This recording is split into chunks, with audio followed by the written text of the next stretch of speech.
choro pode durar uma noite, mas a alegria vem pela manhã. Cry may last for a night, but joy comes in the morning.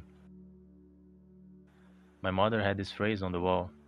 This somehow led me to my research when I realized, looking at a childhood album, that my father's figure and image was gradually fading away.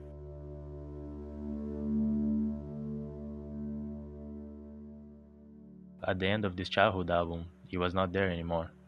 I met him through the marks he left in the empty spaces, when he decided to live between alcohol and bars, in his wandering life, so I was raised by a single mother, as a common story here.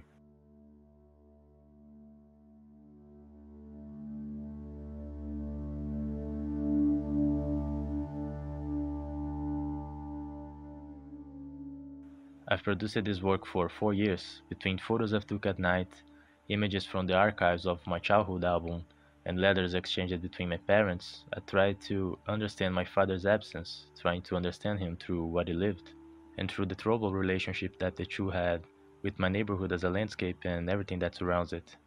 Trying to recreate and organize the few memories I had, I photographed places that ironically brought back childhood memories. But time seems to change the meaning of things, and when we speak of memory, we start to understand that memory can cheat us, contaminated by contradictory feelings. Many times my research made me fall into some traps because, in the search for my father's identity, I started to perceive similar attitudes and behaviors in myself. When we search deep inside, we can come face to face with ourselves.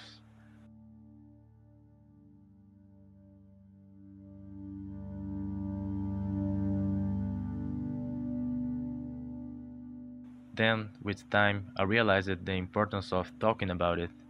When we present personal themes, we create connections with people of similar reality, and I believe it is important to reflect on this so that we do not make the same mistakes made in us.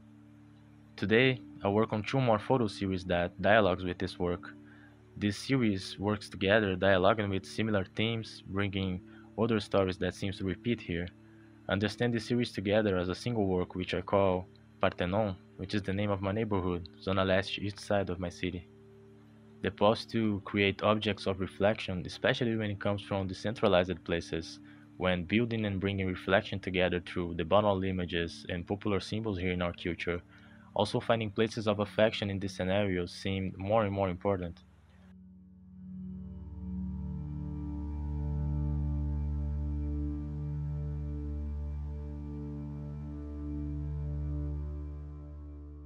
In those other works, I try to bring those stories closer, like the story of a romance that went wrong in the lyrics of a popular song that you hear, the conversations of someone on the corner of the neighborhood, where there are very rich stories there, where then I work so that I can build an emotional landscape through the landscape of my own place. Gabriel Garcia Marquez's work has guided me a lot.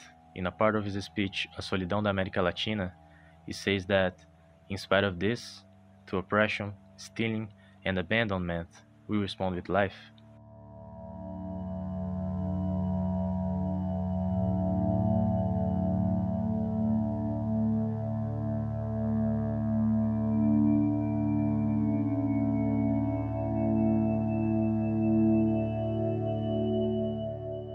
I have organized and looked for ways to produce a photo book of this work, together with a solo exhibition.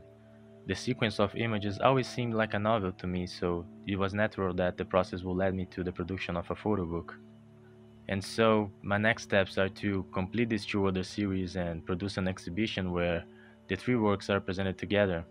Then I think about following other paths, addressing other issues. In short, I understand this narrative as a simple walk through the night until dawn, where, in the search of my father's identity, everything led to the image of my mother, pregnant, who was always there. On internal paths, when the night gets tired, the morning light appears. We never down the same.